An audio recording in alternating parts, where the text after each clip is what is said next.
Thomas and the new engine. The engines on the island of Sodor keep very busy. There are always lots of jobs to do. One morning the Fat Controller came to Tidmouth Sheds. "A new engine has arrived on the island," he announced. "His name is Neville. You must all make him feel welcome. A happy engine is a useful engine." Later, Thomas was stopped at a signal. The signalman called down to Thomas. "The bridge ahead is unsafe. Thomas, you are to collect a piece of ironwork so the bridge can be repaired." "Yes, sir," puffed Thomas. At the yards, Harry and Bert were with Neville, the new engine. Neville was a steamy, but he had a square body like a diesel. Neville was backing up towards some trucks. "Nearly there," said Harry cheekily. "Nearly there," said Bert naughtily. Then there was trouble. "Watch where you're going, clumsy wheels," Harry and Bert laughed. Neville looked sad. "It's not our fault you're a silly steamy," oiled Bert, and they laughed even harder. Thomas arrived at the yards. He could see Harry and Bert laughing with Neville.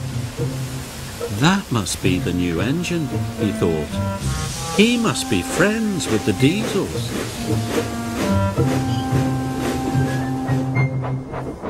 Thomas arrived at Knapford Station.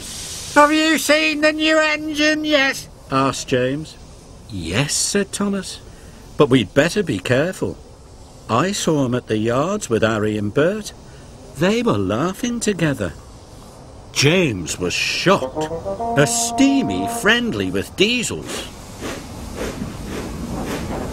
As Thomas left, Edward pulled in. "Have you heard about the new engine?" snorted James, and he started to tell Edward all about Neville. Later, Edward was taking on water. He was talking to Percy. "That new steamy Neville is best friends with the Diesels," Edward puffed. "He doesn't want to be with steamies at all." "How do you know?" peeped Percy. "James told me and Thomas told him," whistled Edward. Then later Percy met Emily at a red signal. "Don't go near Neville, the new engine," he told her. "The Diesels have told them to biff into steamies. Edward told me, James told Edward, and they all heard it from Thomas." When Thomas arrived at Abbey Station, the Fat Controller was there. "Thomas, you must warn all engines not to cross the bridge until it is repaired," he boomed. Thomas felt proud. It was a very useful job. Just then, he heard a whistle. Someone was coming. Thomas had to warn them.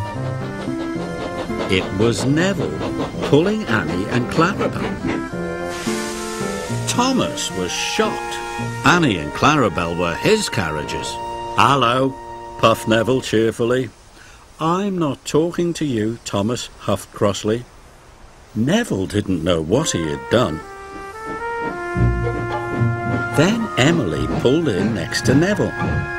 "Hello," said Neville happily. Emily let out a wheesh of steam. "It's no use trying to make friends with me. I know you're going to biff into all the steamies, just like Harry and Bert told you to." Thomas was surprised, but the station master blew his whistle, and Neville puffed sadly away. "Where did you hear that Neville is going to biff into all the steamies?" Thomas asked Emily. "Don't you know?" Emily whistled. "Percy told me, Edward told Percy, James told Edward, and you told James," huffed Emily. "But I only said to James that I'd seen Neville with Harry and Bert." Then Toby arrived.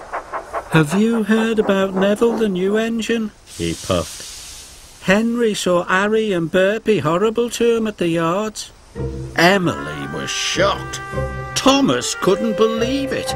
Neville wasn't friends with the Diesels after all. Where was Neville going? Emily tooted.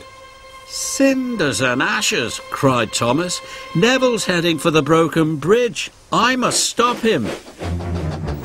Neville was speeding through the countryside as fast as he could. Suddenly, Neville saw a barrier on the track. He slammed on his brakes. But it was too late. Neville was in terrible trouble. He was on the broken end of the bridge. Thomas knew it was all his fault. Suddenly he had an idea. Thomas steamed slowly and carefully onto the bridge. He gently bumped Clarabel and was coupled up. Thomas was very scared. Slowly and steadily he began to pull Neville back from the edge. The bridge made a creaking noise. Thomas knew he must hurry. He pulled as hard as he could, and with one big puff, he pulled Neville's wheels off the bridge. Thomas had done it. He had saved Neville and Annie and Clarabel. Thank you, whistled Neville. I should have warned you, puffed Thomas, but I was too busy believing silly stories. I thought you didn't like steamies, but now I know I was wrong. Thomas gave Neville a long, friendly toot.